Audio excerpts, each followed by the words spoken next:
Folks, let's talk a little loaf pan chicken. If you want to do a chicken in your own backyard and you don't want it overdone, dry, this is a chicken you can't mess up. Absolutely not. We want to start with the whole chicken in a loaf pan. We're going to cook the chicken in the loaf pan, serve the chicken in a loaf pan. No mess, no fuss.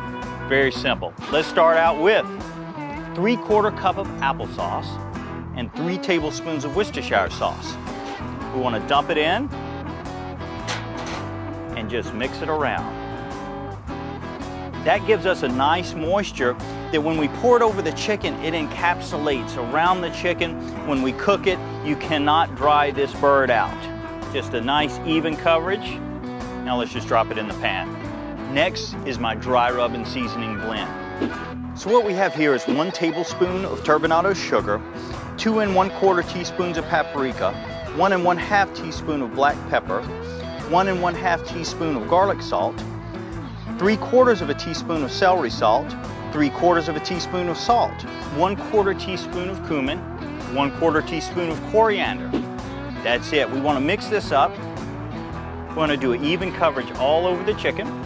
What's great about this, you know, it's a one-pan dish. You cannot mess it up. Drop it in the pan and it's ready to go on the cooker.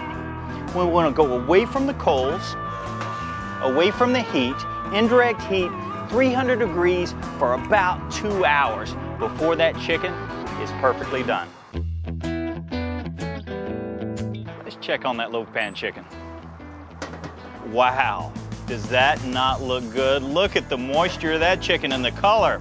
Now this is a little trick. If you take the end of the drumstick and twist, notice how it rolled. Okay, that joint released right there, that means the chicken is perfectly done. Folks, you got to go to grilling.com, grab this recipe. This is good.